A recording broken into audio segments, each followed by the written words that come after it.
출애굽기 14장 20절 말씀을 가지고 저편은 흑암이요 이 편은 광명이라, 저편은 흑암이요 이 편은 광명이라 라는 제목으로 하나님 말씀 나누겠습니다. 가끔 이런 질문, 이런 생각을 합니다. 왜 예수를 믿어야 하는가? 세상에 수많은 종교가 있지 않습니까? 수많은 신이 있지 않습니까? 왜 예수를 믿습니까? 왜 예수를 믿어야 하는지 여러분 주변 사람들이 물어본다면 여러분은 뭐라고 대답하시겠습니까? 저의 대답은 간단하고 명확합니다. 그것은 구원과 행복 때문입니다. 여러분, 구원은 예수 외에는 없습니다.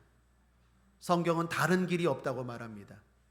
예수를 믿어야 죽음 이후에 천국 갑니다. 죽음에서 자유하게 됩니다. 마귀의 종에서 하나님의 자녀가 됩니다. 다른 길은 없습니다. 이 부분에 대해서 성경은 타협의 여지가 없습니다. 오직 예수입니다. 예수님만이 길입니다. 그래서 오히려 역설적으로 타종교 사람들이 아니면 불신자들이 말합니다. 너희들은 너무 독선적이야. 어떻게 너희들만 구원이 있다고 말해? 너무나 오만한 거 아니야? 말합니다. 여러분, 그러나 그건 오만이나 독선이 아니라 하나님의 사랑입니다. 하나님이 구원에 대해서는 믿음만 보겠다는 것입니다. 예수를 믿는 믿음만 보겠다는 것입니다. 우리 모든 인생들을 보면 출발점이 다릅니다. 다시 말하면 내가 태어나니까 어떤 사람은 환경이 좋은 집안에 태어났습니다. 어떤 사람은 내가 태어나 보니까 환경이 너무 좋지 않은 사람도 있습니다. 그거 내가 결정할 수 있습니까? 없습니다. 그런 환경 때문에 내 학력과 내 성품과 내 모든 것들이 결정이 되는데 그걸로 하나님이 판단하지 않겠다라는 거예요. 오직 구원은 믿음만 보겠다라는 거예요. 이건 얼마나 감사한 일입니까? 이건 하나님의 사랑이요 우리를 향한 하나님의 배려입니다. 물론 그리스도인들이 착하게 살아야 됩니다. 세상 사람들보다 더 선하게 살아야 됩니다. 그러나 구원만은 예수를 믿어야 합니다. 착함으로 되지 않습니다. 선함으로 되지 않습니다. 제가 자주 말합니다. 여기 바퀴벌레 3마리가 지나갑니다. 바퀴벌레 3마리가 자기들끼리는 너는 좀 나보다 깨끗한 바퀴벌레, 너는 대학 나온 바퀴벌레, 너는 그래도 화장실은 안 가는 바퀴벌레, 지들끼리는 서로 순위를 매겨도 우리가 보면 다 어때요? 더러워요. 하나님이 우리를 보실 때도 마찬가지입니다. 우리끼리는 저 사람은 좀 고상하지, 그래도 대학도 나왔으니까 많이 배웠으니까 착하니까 많이 베풀고 사니까 우리끼리는 그렇지만 하나님이 우리를 보실 땐 다 더러워요. 죄인이에요. 도토리 키재기. 그래서 구원은 믿음만 보겠다라는 거예요. 예수를 믿으면 구원, 반대로 믿지 않으면 지옥입니다. 왜 예수를 믿어야 됩니까? 구원 때문입니다. 또 하나, 왜 예수를 믿어야 됩니까? 행복 때문입니다. 여러분, 예수를 믿어야 행복할 수 있습니다. 돈이 있어야 행복하지 않습니까? 권력이 있어야 행복하지 않습니까? 취업을 하고 결혼을 하고 내 삶이 잘 돼야 행복하지 않습니까? 맞습니다. 그러나 그것으로 나는 죽을 때까지 행복했다라고 말하는 사람을 저는 한 명도 본 적이 없습니다. 왜 그렇습니까? 우리는 그것들보다 크기 때문입니다. 행복이라는 말은 꽉 채운다는 뜻입니다. 나를 꽉 채울 수 있는 분은 하나님밖에 없어요. 돈이 채울 수 없습니다. 그래서 사람들이 더 가지려고 하는 거예요. 우리나라 최고로 돈 많은 사람에게 물어보십시오. 우리나라 지난번에 소개했죠. 최고로 집 많은 1600채 이상 가진 사람에게 물어보십시오. 얼마나 더 갖길 원하십니까? 좀 더. 왜 그런 말 합니까? 안 채워져요. 그래서 흔히 지옥 가는 사람들이 하는 말, 좀 더 하다가 가는 곳이 지옥이. 이 땅에 어떤 것도 우리를 채울 수 없어요. 그것보다 우리가 크기 때문이에요. 하나님의 형상으로 닮은 우리는 세상의 것들로 채울 수 없습니다. 그래서 아무리 채워도 갈급한 거예요. 뿐만 아니라 조금 지나면 익숙하고 실증나는 거예요. 제 첫 차가 이래봬도 세피아였습니다. 중고차 빨간색 우리 어머니가 사주셨습니다. 아버지가 사주셨습니다. 너무나 기뻤습니다. 대학원 다닐 때. 그런데 일주일 지나니까 익숙해지더라. 여러분 어떻습니까? 제가 아는 집사님이 이사를 했습니다. 단독주택에 월세로 전세로 살다가 아파트로 이사했습니다. 그것도 자가로. 얼마나 아파트로 이사가서 좋았는지 이사 예배를 드리는데 온 성도들에게 떡뿐만 아니라 기념품까지 준비했어요. 뿐만 아니라 집이 너무 좋아갖고 한동안 나오질 않아요. 아파트에서. 그 집사님이 시간이 지나서 다른 성도님 이사 예배에 참석했어요. 그 이사 예배에 참석하고 나서 마음이 급 우울로 바뀌었어요. 왜 그럴까요? 그 성도님이 이사간 곳은 초빌라, 자기보다 평수가 큰 아파트였거든요. 거기 갔다 온 뒤로는 자기 아파트가 하나도 좋아 보이지 않는 거예요. 이처럼 변덕스러운 마음이 우리 마음. 이처럼 세상의 것들로 채울 수 없는 마음이 우리 마음. 그래서 하나님을 믿어야 돼요. 하나님을 믿는 믿음이 뒷받침될 때 여기 살아도 행복, 저기 살아도 행복, 이거 가져도 행복, 이거 없어도 행복. 할렐루야입니까? 하나님 없이는 여기서도 기분 나쁘고 저기서도 불행이고 저걸 보면 짜증이고 저기 비교하면 원망이고 다 지옥이에요. 다 지옥. 하나님만이 우리를 채울 수 있어요. 하나님 안에서만 행복할 수 있습니다. 성경에 전도서라는 곳이 있습니다. 가장 지혜롭고 가장 부귀영화를 누렸던 솔로몬이 지은 책입니다. 젊어서는 아가서를 지었습니다. 중년 때는 잠언이라는 책을 지었습니다. 마지막 노년 때 지은 책이 가장 지혜의 정수라고 불리는 전도서입니다. 전도서의 내용은 한마디로 헛되고 헛되도다. 모든 걸 다 가져봤고 모든 걸 다 누려봤는데 도대체 채워지지 않는다. 헛되도다. 결론이 뭡니까? 그러므로 하나님을 경외하고 예수를 믿어라. 왜 예수를 믿어야 됩니까? 행복하기 때문입니다. 그러므로 사랑하는 여러분, 우리 모두 행복하기 위해서 예수를 믿으십시오. 탤런트이자 모델인 홍진경 씨가 이런 말을 했습니다. 행복이 뭐예요, 홍진경 씨? 홍진경 씨의 대답이 참 독특했어요. 저에게 행복이란 자려고 누웠을 때 마음에 하나도 걸리는 게 없는 거요. 자려고 누웠을 때 마음에 걸리는 게 하나도 없는 게 행복이에요 라고 홍진경 씨가 대답했는데 그 대답에 수많은 사람들이 댓글을 달고 공감을 하고 좋아요를 눌렀어요. 무슨 말입니까? 아무리 돈이 많고 아무리 잘나고 아무리 힘이 있어도 잠 하나 내 뜻대로 안 돼요. 마음에 걸리는 게 많다는 거 아니겠습니까? 성경은 말합니다. 주께서 사랑하는 자, 예수를 믿는 하나님의 자녀들에게 잠을 주시는도다. 평안을 주시는도다. 예수 안에 있을 때 우리 마음에 하나도 걸리는 게 없어요. 이루어진 건 아멘이요, 이루어지지 않은 건 하나님이 이루어 주실 줄 믿습니다. 구원과 행복 때문입니다. 그러므로 사랑하는 여러분, 가슴 위에 손을 얹고 한번 따라하겠습니다. 주님만이 나를 구원하십니다. 주님만이 나를 행복하게 하실 수 있습니다. 이 고백, 이 다짐 흔들리지 않게 되길 바랍니다. 올 연초부터 우울한 소리들이 들려옵니다. 경기는 더욱 안 좋아질 거라고 말합니다.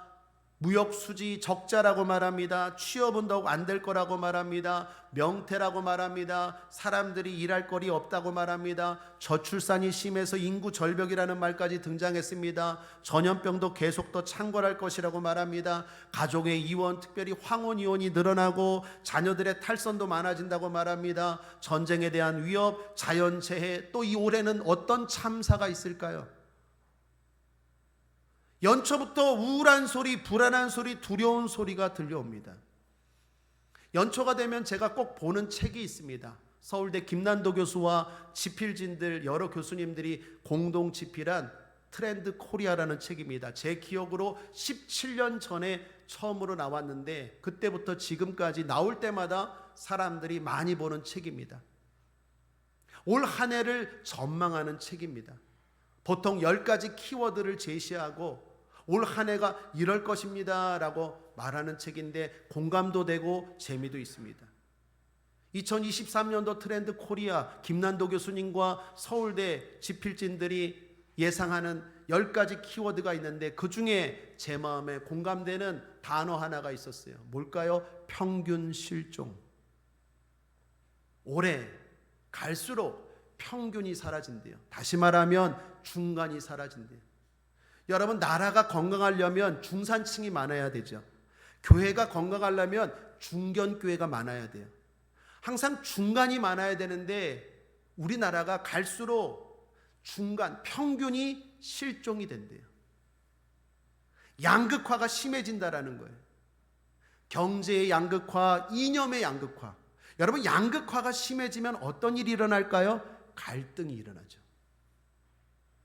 극보수, 극진보, 아주 부자, 아주 가난한 사람.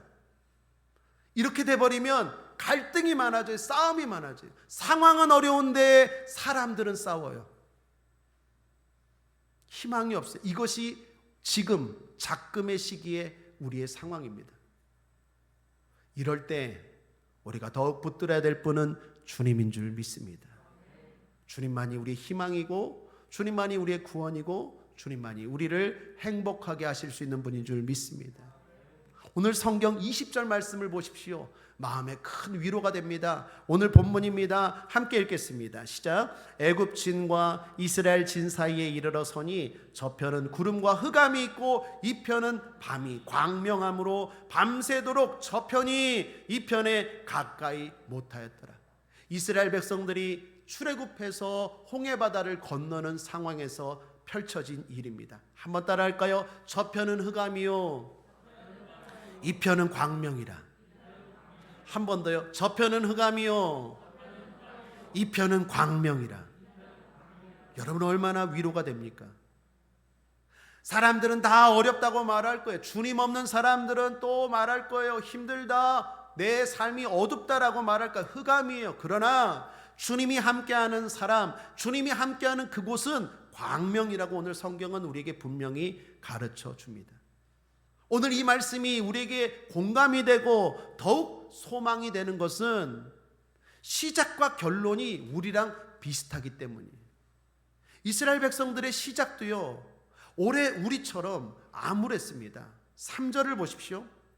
바로가 이스라엘 자손에 대하여 말하기를 그들이 그 땅에서 아득하여 광야에 갇힌 바 되었다 할지라. 아득이라는 말은 갈 길을 찾지 못해서 방황하다라는 뜻이에요. 바로가 말합니다. 애굽의 왕 바로가 말합니다. 이스라엘 백성들, 하나님을 섬기는 이스라엘 백성들은 이제 갈 길을 못 찾고 방황하고 끝났다, 도간에 든 쥐다라고 말합니다. 한마디로 위기라는 거예요. 그렇게 시작했어요. 그런데 결론이 어떻습니까? 마지막 절 31절을 보십시오. 함께 읽겠습니다. 시작. 이스라엘이 여호와께서 애굽 사람들에게 베푸신 큰 일을 보았으므로 백성이 여호와를 경외하며 여호와와 그 종 모세를 믿었더라. 할렐루야. 결론은 역전이었어요. 시작은 위기였어요. 어떻게 해야 될지 아득했어요. 내 가정이 아득했고 내 사업이 아득했고 올 한 해는 어떻게 살아야 될지 아득했어요. 주님 믿고 따라 애굽에서 나왔는데 도대체 앞에는 홍해바다고 뒤에는 애굽의 군대가 쫓아오고 사면 초가예요. 길이 안 보여요. 아득했어요. 그런데 결과는 뭡니까? 하나님의 역사였어요. 여기 하나님이 베푸신 큰 일을 보았다라는 말에 큰 일이라는 말이 히브리어로 야드입니다. 야드는 하나님의 손이라는 뜻이에요. 하나님의 손을 보았다라는 거예요. 지키시는 손을 보았어요. 구원하시는 손을 보았어요. 하나님의 백성들을 딱 보호하시는 손을 이스라엘 백성들이 보았다라는 거예요. 오늘 이 이야기가 우리의 얘기가, 올 한 해 우리의 이야기가 될 줄 믿습니다. 하나님이 하나님의 백성들 하나님의 손으로 보호하십니다. 지키십니다. 주변은 흑암일지라도 이 편은 광명이 되게 하실 줄 믿습니다. 그러기 위해서 우리도 세 가지만 결단합시다. 한번 따라하겠습니다. 첫째로 순종하겠습니다. 4절입니다. 내가 바로의 마음을 강팍케 한즉 바로가 그들의 뒤를 따르리니 내가 그와 그 온 군대를 인하여 영광을 얻어 애굽 사람으로 나를 여호와인 줄 알게 하리라 하심에 무리가 그대로 행하니라. 무리가 그대로 행하니라. 하나님이 말씀하셨습니다. 내가 너희들을 구원하겠다. 너희들을 보호하겠다. 저편의 흑암이 이편의 광명으로 가까이 하지 못하게 하겠다. 하나님의 말씀을 무리가, 이스라엘 백성들이 그대로 믿었어요. 믿고 행했어요. 순종했다라는 것입니다. 여러분, 이들의 순종이 대단한 건 우리에게 세 가지 측면에서입니다. 첫 번째는 자기들의 생각과 달라도 순종했다라는 거예요. 애굽의 군대가 쫓아옵니다. 이스라엘 백성들은 지금 도망치는 상황이에요. 그러면 상식적으로 어디로 도망해야 됩니까? 광야나 산으로 도망해야 돼요. 그런데 하나님은 바다로 인도했어요. 여러분, 이게 상식적으로 말이 안 돼요. 뒤에서 군대가 쫓아와요. 잡으려고 쫓아와요. 그런데 바다를 가면 어떻습니까? 이거는 완전 도간에 든 쥐죠. 자기들의 생각과 달라도 이스라엘 백성들이 그대로 행하니라 순종했다라는 거예요. 내 생각과 달라도 그대로 따르는 것, 그것이 순종입니다. 또 하나는 내 시간과 달라도요. 여러분, 홍해바다가 언제 갈라졌습니까? 질문합니다. 새벽, 아침, 오후, 저녁. 1번, 2번, 3번, 4번. 모를 때는 무조건 1번. 새벽. 예수님이 부활하실 때 언제 부활하셨죠? 새벽. 여리고성이 언제 무너졌죠? 새벽. 사랑하는 여러분, 새벽은 기적의 시간이에요. 여러분이 새벽형의 사람 되길 바랍니다. 새벽 기도하십시오. 하나님을 먼저 눈 뜨자마자 의지하고 살아가는 사람의 인생은 달라요. 새벽은 부활의 시간, 응답의 시간, 승리의 시간, 기적의 시간이에요. 오늘 성경 24절, 27절은 말합니다. 홍해바다가 새벽에 갈라졌다, 새벽에 갈라졌다, 새벽에 갈라졌다고 강조합니다. 여러분, 새벽은 어떤 시간입니까? 모든 사람들이 자는 시간입니다. 고요한 시간이에요. 다시 말하면 누구도 예측하지 못하는 시간에 하나님이 일하셨다는 거예요. 성경에 말하는 순종은 내 생각과 달라도 순종, 내 시간과 달라도 순종입니다. 또 하나 마지막 이들의 순종에서 특이한 것은 하나님 말씀에 순종했다는 거예요. 하나님은 이스라엘 백성들에게 어떻게 구원하실지를 모세를 통해서 미리 말씀하셨습니다. 백성들이 몰랐던 게 아니에요. 그러므로 이스라엘 백성들은 하나님 말씀에 순종했다는 거예요. 순종한다는 건 말씀에 순종하는 거예요. 말씀에서 항상 기뻐하라고 말합니다. 순종하는 거예요. 범사에 감사하라고 말합니다. 순종하는 거예요. 예배 잘 지키라고 말합니다. 순종하는 거예요. 순종은 말씀의 순종이에요. 이들은 순종했어요. 사랑하는 여러분, 순종할 때 하나님의 복이 임합니다. 한번 따라할까요? 구원은 은혜이지만 축복은 행함입니다. 여러분, 잊지 마십시오. 구원은 하나님의 은혜예요. 하나님의 전적인 선물이요. 그러나 축복과 관련해서는 성경에서 여기저기서 분명히 말합니다. 순종하는 자가 복을 받습니다. 몇 군데만 소개하면 신명기 28장 2절입니다. 함께 읽어볼까요? 내가 내 하나님 여호와의 말씀을 순종하면 이 모든 복이 내게 임하며 내게 미치리니. 그러면서 엄청나고 흥분되는 축복의 말씀이 이어집니다. 이사야서 1장 19절에도 너희가 즐겨 순종하면 땅에 아름다운 소산을 먹을 것이요. 구원은 은혜이지만 복 받길 원한다면 순종해야 됩니다. 순종할 때 하나님이 복 주십니다. 그런데 강조할 게 있어요. 주목할 게 있어요. 집중해야 되는 게 있습니다. 주의해야 될 게 있습니다. 그게 뭘까요? 순종하되 끝까지입니다. 오늘 이스라엘 백성들은 하나님 말씀 앞에 순종했습니다. 그리고 담대하게 나갔어요. 8절을 보시면 여호와께서 애굽 왕 바로의 마음을 강팍케 하셨으므로 그가 이스라엘 자손의 뒤를 따르니 이스라엘 자손이 담대히 나아갔습니다. 애굽 왕 바로가 따라와도 담대히 나아갔어요. 하나님 말씀 앞에 아멘하고 순종하며 담대히 시작했어요. 그런데 문제는 그 순종이 얼마 가지 못했다라는 거예요. 10절을 보십시오. 바로가 가까워올 때에 순종했던 이스라엘 백성들의 입에서, 몸에서, 삶에서 불평이 터져 나옵니다. 원망이 터져 나옵니다. 불순종하는 모습들이 나옵니다. 이스라엘 백성들의 순종의 문제는 한계가 있었다라는 거예요. 끝까지 가지 못했다라는 거예요. 여러분, 여기서 주목할 게 바로 이 부분입니다. 우리가 순종하면 문제를 만납니다. 이것도 한번 따라할까요? 내가 순종하면 반드시 문제를 만납니다. 여러분, 잊지 마십시오. 내가 기도해야겠다, 하나님 말씀대로 살아야겠다, 내가 주 뜻대로 살아야겠다라고 순종하면 반드시 문제를 만나요. 그 문제 앞에 다 넘어지는 사람들이 많아요. 내가 하나님의 뜻대로 새벽 기도해야겠다, 작정 기도해야겠다, 내가 하나님의 뜻대로 올해는 예배 생활 잘해야겠다, 내가 하나님의 뜻대로 전도하고 봉사 뭐라도 해야겠다. 분명히 순종하면 문제를 만나요. 중요한 건 그걸 이겨야 돼요. 극복해야 돼요. 그리고 이길 수 있습니다. 그런데 이스라엘 백성들은 어떻게 했습니까? 처음에는 담대히 나아갔는데 문제가 점점 가까이 오니까 두려워하고 원망하고 불순종의 모습을 보이고 결국 순종의 모습이 오래가지 못했다라는 거예요. 우리는 믿음의 조상으로 아브라함을 꼽습니다. 아브라함이 믿음에서 최고다라고 꼽습니다. 왜 아브라함의 믿음이 최고라고 말할까요? 그 이유는 아브라함의 순종이 문제를 만났는데도 약해지지 않았다라는 거예요.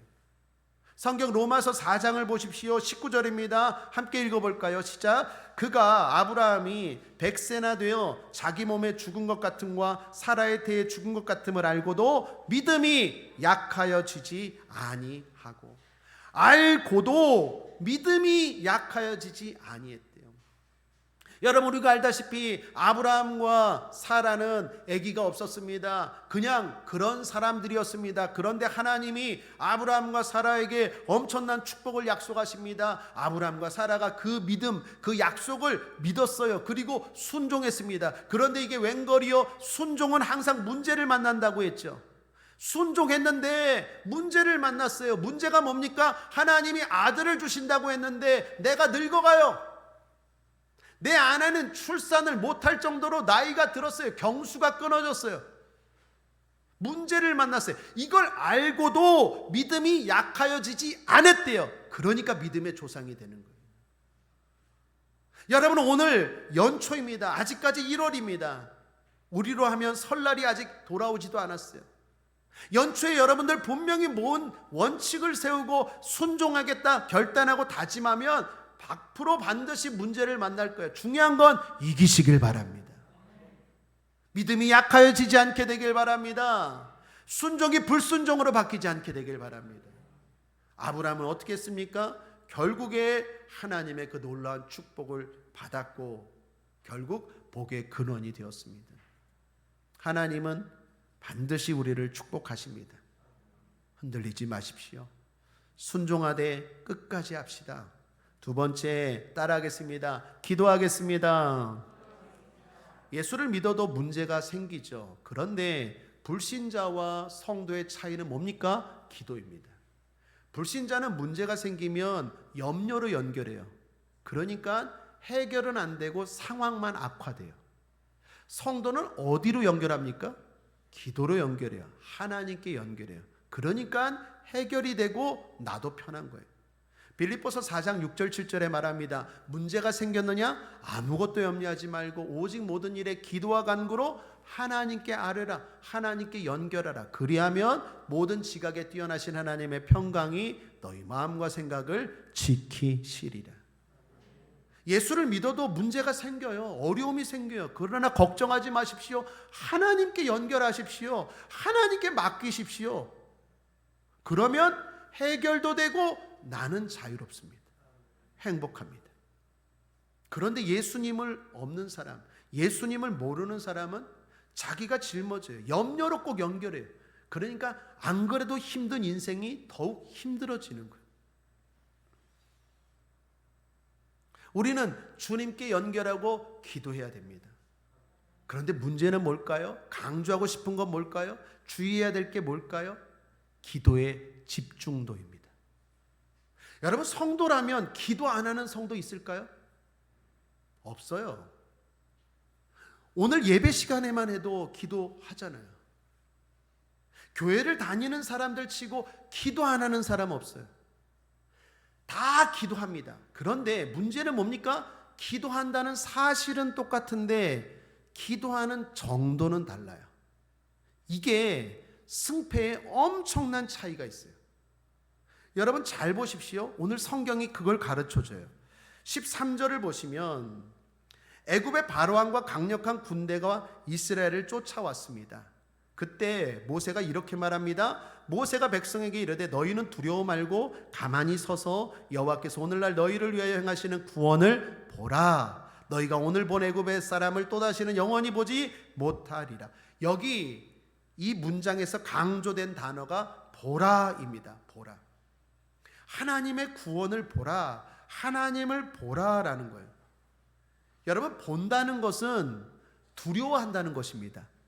사람들이 문제를 자꾸 봐요. 왜 그렇습니까? 그 문제가 두렵기 때문이에요. 우리는 하나님을 봅니다. 계속 봐요. 왜요? 우리는 하나님을 경외하기 때문이에요.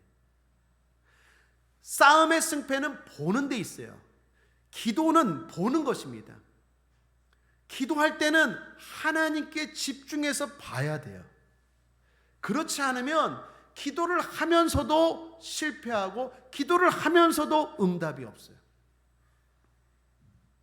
성경 두 군데만 예를 들어보면 구약의 한 군데, 신약의 한 군데를 보면 구약의 사무엘상 17장에 다윗과 골리앗이 싸울 때입니다. 다윗은 목동이고 소년이었는데 거인 장수 골리앗을 다윗이 이기죠. 왜 이깁니까? 무엇 때문에 이깁니까? 하나님을 집중적으로 받기 때문에 이겼어요. 오늘 지금으로 말하면 기도를 집중적으로 했기 때문에 이겼어요. 마태복음 14장에 신약에 베드로가 무리를 걷는 기적의 장면이 있습니다. 베드로가 무리를 걷는 기적을 경험할 때 특징이 뭡니까? 주님을 집중적으로 보았어요. 오늘날로 지금으로 말하면 기도를 집중적으로 주님 바라보고 했어요. 자, 그런데 역으로 실패했을 때를 봅시다. 다윗은 골리앗을 이겼는데 그 전쟁터에 있었던 사울 왕과 이스라엘 백성들은 골리앗을 두려워했어요. 이기지 못했어요. 왜 그랬을까요? 성경을 보십시오. 사무엘상 17장 4절 7절을 보십시오. 함께 읽어보겠습니다. 시작. 블레셋 사람의 진에서 싸움을 도두는 자가 왔는데 그 이름은 골리앗이요 가드 사람이라. 그 신장은 6규빗 한 뼘이요 머리에는 노투구를 썼고 몸에는 어린 갑을 입었으니 그 갑옷의 중수가 놋 5천 세겔이며 그 다리에는 놋 견갑을 쳤고 어깨 사이에는 놋 단창을 메었으니 그 창자루는 배틀째 같고 창날은 철 600세겔이며 방패든 자는 앞서 행하더라. 한번 따라하겠습니다. 참 열심히도 봤네. 누구를? 골리앗을. 여러분 잘 보십시오. 그러니까 안 되는 거예요. 그러니까 못 이기는 거예요. 그러니까 해결이 안 되는 거예요. 골리앗을 볼 그 열심을 가지고 하나님을 봐야지. 문제가 그래요. 많은 사람들이 문제를 분석해요. 분석하면 해결이 된다고 생각하나 봐요. 여러분, 분석한다고 해결이 됩니까? 능력이 안 되는데? 우리가 몰라서 지금 못합니까? 알아요. 분석하면 분석할수록 어떤 줄 아세요? 문제에 빠져들 수밖에 없어요. 이스라엘 백성들과 사울 왕이 왜 골리앗 몰무지친 줄 아세요? 골리앗을 너무 골 때리게 봤어. 너무 집중해 보니까 골이 아픈 거야. 안 되는 거예요. 뭐 그 사람 키가 얼마고 뭐 6규빗이래 뭐 키가 얼마고 또 무기가 뭐 여기는 뭐 놋경갑이고 그게 무게가 또 얼마큼 나가는지까지 다 예상해. 얼마나 집중적으로 봤으면. 그러니까 역설적으로 못 이기는 거예요. 사업하십니까? 너무 고민하고 생각하면 안 돼요. 그럼 안 된다니까요, 사업이. 공부하십니까? 너무 공부하면 안 된다니까요. 그럼 어떻게 해야 되는데요, 목사님? 흙이 보세요. 한번 따라하겠습니다. 흙이 봐야지. 여러분, 예수 믿는 사람들이 현실 감각이 없이 살라는 얘기가 아니에요. 나에게 질병의 문제가 생겼어요. 그거 외면하라는 얘기가 아니에요. 질병의 문제가 생겼는데 어떻게 외면해요? 가난의 문제, 물질의 문제가 생겼어요. 그런데 그거 어떻게 외면합니까? 맞아요. 현실을 외면하고 도피하라는 얘기가 아니에요. 봐야죠. 봐야 되는데 흙이 보세요. 그리고 그 열정과 그 시간과 그 힘을 가지고 하나님을 보세요. 하나님을 보고 문제를 보면 아무것도 아니에요. 그런데 문제만 보니까 못 이겨. 이렇게 되는 거예요. 모든 문제가 마찬가지. 하나님을 많이 본 사람은요, 아무것도 아니에요. 그거 아무것도 아니에요. 그 문제 아무것도 아니에요. 그 질병 아무것도 아니에요. 그런데 문제만 계속 보니까 해결이 안 돼요. 베드로도 마찬가지입니다. 마태복음 14장에 베드로가 무리를 걸었어요. 기적을 경험했습니다. 어떻게? 예수님을 집중해서 바라봤을 때, 기도를 집중해서 했을 때. 그런데 실패할 때 어떻게 실패했습니까? 성경은 이렇게 말합니다. 마태복음 14장 30절 함께 읽겠습니다. 베드로가 바람을 보고 무서워 빠져가는지라 소리질러 가로되 주여 나를 구원하소서 하니. 바람을 보고 무서워 빠져가는지라. 처음에는 주님을 집중적으로 봤어요. 바람도 있었지만 흙이 보고 주님을 봤어요. 문제도 있었지만 어려움도 있었지만 주님을 더욱 집중적으로 봤어요. 기도의 시간을 늘렸어요. 기도를 하더라도 집중적으로 봤어요. 그러니까 나도 모르는 순간에 기적을 경험하는 내 자신을 발견했어요. 무리를 걷고 있는 내 자신을 발견했어요. 그런데 순간 바람을 보는 순간, 문제를 받는 순간 그 문제 속에 빠져가는 거예요. 2023년도 분명히 문제가 있고 어려운 소리들이 들려올 거예요. 그럴수록 기도하십시오. 기도하되 집중해서 기도하십시오. 주님을 더욱 집중해서 바라보십시오. 항상 어려움이 있어요. 내가 분석한다고 그 어려움이 해결이 되고 줄어드는 게 아니에요. 하나님이 도와주셔야 될 줄 믿습니다. 다윗은 골리앗 흙이 봤어요. 그리고 하나님을 집중해서 봅니다. 그러니까 뭐라고 말합니까? 아무것도 아닌 거예요. 다 거인으로 봤는데 성경에 보면 다윗은 그를 개로 봅니다. 아무것도 아니에요. 베드로도 마찬가지입니다. 그런 의미에서 마귀를 조심하십시오. 마귀가 하는 일이 뭘까요? 우리로 하여금 주님을 집중적으로 바라보지 못하게 하는 거예요. 마귀의 전략은 딱 두 가지입니다. 첫 번째, 주님 앞에 나아가지 못하게 해야겠다. 이 사람을 어떻게 해서든지 예배의 자리, 기도의 자리, 주님 앞에 나아가지 못하게 해야겠다. 그게 첫 번째예요. 두 번째, 예배의 자리 나갔어요. 기도의 자리 나갔어요. 그러면 두 번째, 집중해서 주님 바라보지 못하게 해야겠다. 그래서 마음을 자꾸 흐트러 버려요. 사람들 바라보게 하고 엉뚱한 거 바라보고 교회 와서도 엉뚱한 생각하고 자꾸 집중하지 못하게. 그게 마귀의 두 번째 전략이에요. 왜 그럴까요? 성경에 보면 마귀에 대해서 5가지 동물로 설명하고 있는 것이 나옵니다. 마귀를 표현하는 동물 5가지가 있는데 구약 성경부터 순서대로 보면 창세기 3장에서 아담과 하와를 넘어뜨릴 때 마귀가 뭘로 변장했죠? 뱀으로 변장했어요. 뱀은 어떻습니까? 간교하죠. 신약 성경에 마태복음 13장에 보면 예수님이 설교 가운데 마귀를 설명합니다. 뭐로 설명합니까? 새. 하나님의 추수를 방해하는 새로 비유합니다. 요한복음 10장에 보면 예수님이 마귀를 또 뭘로 비유합니까? 이리. 내 양을 도적질하는 이리로 비유합니다. 성경 뒤에 베드로전서에 보면 마귀를 뭘로 비유합니까? 사자, 특별히 우는 사자로 비유합니다. 성경 마지막 책 요한계시록에 보면 마귀를 뭘로 비유합니까? 용으로 비유합니다. 여러분 잘 보십시오. 이 5가지 동물의 특징이 뭐예요? 다 겁줘요. 뱀처럼 간교하고 징그럽게, 새처럼 날쌔게, 이리처럼 사납게, 사자처럼 무섭게, 용처럼 놀라게. 그러니까 마귀가 하는 것 딱 하나예요. 나로 하여금 계속 놀라게 해서 하나님께 집중하지 못하게 하는 거예요. 마음을 흐트러 버리는 거예요. 일단 가지 못하게 하고 딴 생각 들게 해서 하나님 앞에 가지 못하게 해요. 바쁘다는 핑계로 자꾸 마음을 딴 데로 돌려요. 그리고 하나님 앞에 나와서도 자꾸 집중하지 못하게 해요. 뱀처럼 쓱, 새처럼 후다닥, 이리처럼 싸납게, 사자처럼 으르렁, 용처럼. 그래서 하나님을 바라보지 못하게 해요. 왜요? 하나님 바라보지 못하면 결국 문제는 해결 안 되거든요. 이게 마귀의 전략이에요. 우리는 어떻게 해야 될까요? 사탄아 물러갈지어다. 주님께 집중하십시오. 거기에 내 인생의 답이 있어요. 하나님만이 내 인생의 답이에요. 한번 따라할까요? 주님만이 내 인생의 길이요, 힘이요, 복이요, 빛이요, 답입니다. 주님께 집중하셔야 돼요. 특별히 문제가 생겼습니까? 어려움이 있습니까? 자꾸 그거 구구절절 얘기할 필요 없어요. 여러분 저에게 기도받으러 올 때도요, 뭐 목사님 병원에서 암인데요, 의사가 뭐 어쩌고 저쩌고, 저한테 뭐 진단서 떠서 갖고 올 필요 없어요. 그냥 딱 한마디, 목사님 아파요. 그러면 저는 알겠어요. 그리고 주여.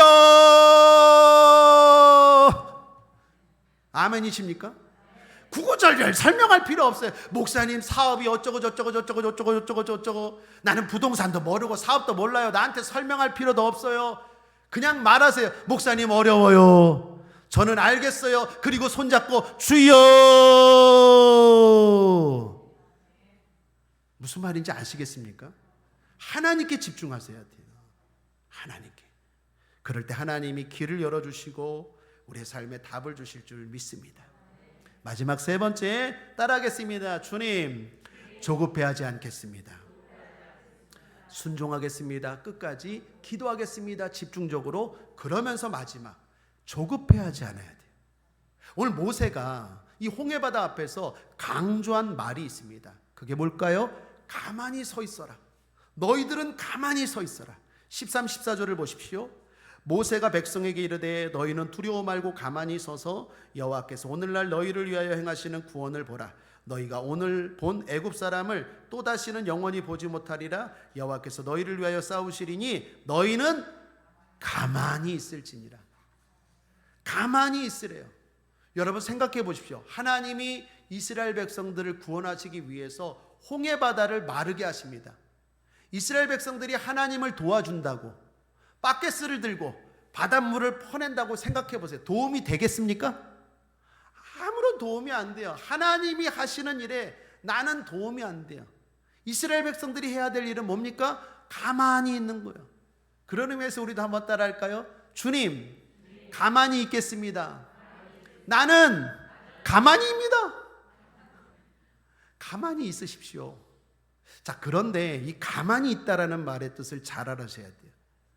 아무것도 안 하겠습니다라는 뜻이 아니라 굳건한 믿음을 가지고 내 자리를 지키겠습니다라는 뜻이에요. 너희는 가만히 있으라라는 말이 손 놓고 아무것도 하지 말라는 게 아니라 굳건한 믿음을 가지고 내 자리를 지키라는 거예요. 그런데 중요한 게 있어요. 꾀부리지 말고. 뭐 부리지 말라고? 꾀부리지 말고. 술수 부리지 말고. 학생이라면 굳건한 믿음을 가지고 학생의 자리를 지켜야 돼요. 꾀부리지 말고, 컨닝하지 말고. 사업하는 사람이라면 굳건한 믿음을 가지고 사업해야 돼요. 술수 부리지 말고, 편법 쓰지 말고, 하나님 기뻐하지 않는 일, 거짓된 것 하지 말고. 여러분, 사람이 힘들다 보면, 사람이 어렵다 보면 그런 유혹들이 있습니까? 없습니까? 있죠. 그거 조심하라는 거예요. 그게 가만히 서다라는 야차드의 죄기 대명사예요. 뜻이 굳건한 믿음을 가지고 자기 자리를 지키는 거예요. 성경에 보면 야곱이라는 사람이 나옵니다. 야곱이 꾀가 많았어요. 자기 형이 아버지의 축복을 받는 거예요. 형 에서가 축복을 받는 걸 보고 야곱이 불안했어요. 그냥 굳건한 믿음을 가지고 사자의 자리를 지키면 나에게도 분깃이 있고 하나님이 축복하실 거야. 그런 믿음을 가지고 불안해하지 말고 초조해하지 말고 조급해하지 말고 인내했으면 분명히 하나님은 야곱을 더욱더 축복하실 줄 믿습니다. 그런데 야곱이 불안하니까 초조하니까 꾀를 냈어요. 술수를 냈어요. 아버지를 속입니다. 형을 속입니다. 어머니의 사랑을 이용합니다. 그래서 형이 받을 축복을 대신 빼앗아서 받았어요. 결과는 어떻습니까? 삥삥삥삥 돌아가요. 그게 야곱 이야기예요.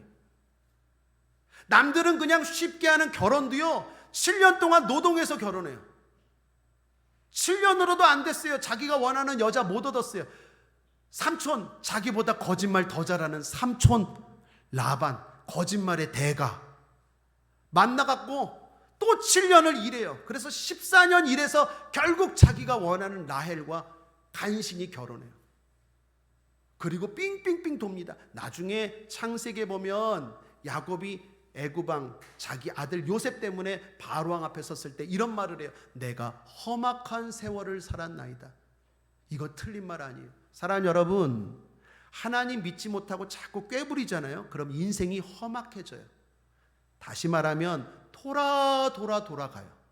직선으로 가야 되는 길을 돌아가요.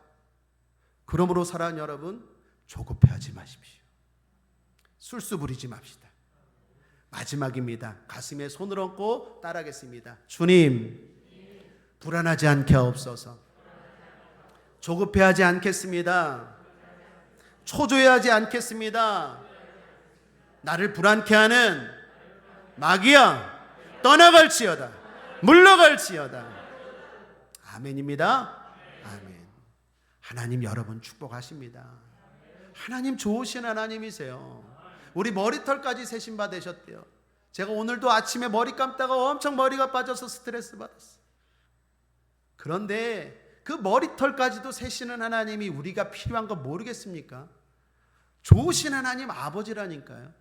저편은 흑암이지만 여러분의 과정은 광명일 거라니까요. 저 사업장은 흑암이지만 여러분의 사업장은 광명일 거라니까요. 왜 그거 못 믿고 자꾸 꾀부려요? 술수 부려요. 초조해하지 마십시오. 나를 자꾸 놀라게 하는 뱀처럼 새처럼 이리처럼 사자처럼 용처럼 나를 두렵게 하는 마귀 물리치시고 인내하셔서 하나님의 축복을 경험하는 맑고 밝고 환한 광명의 삶을 살게 되기를 올 한해 주님의 이름으로 축원합니다. 말씀을 정리합니다. 함께 읽겠습니다. 시작. 저편은 흑암이요 이편은 광명이라 라는 제목으로 은혜를 나누었습니다. 주님은 우리를 구원하시고 행복하게 하십니다. 그래서 어떤 상황에서도 확실하게 보호하십니다. 그 주님의 사랑 앞에 우리도 결단합시다. 끝까지 순종하겠습니다. 주님께 집중해서 기도하겠습니다. 그리고 제 삶의 지리를 지키며 조급해하지 않겠습니다. 그럴 때 우리는 하나님의 큰 손을 경험하게 될 것입니다. 예수 승님 기도하겠습니다. 좋으신 하나님 아버지 감사합니다. 이러한 결단이 흔들리지 않게 하여 주옵소서. 그럴 때 2023년도 우리는 든든히 서가게 될 줄 믿습니다. 하나님의 손을 경험하게 될 줄 믿습니다. 저편은 흑암이라고 난리치지만 이편은 광명이라고 노래하는 날이 될 줄 믿습니다. 감사드리며 예수님의 이름으로 축복하고 기도했습니다. 아멘.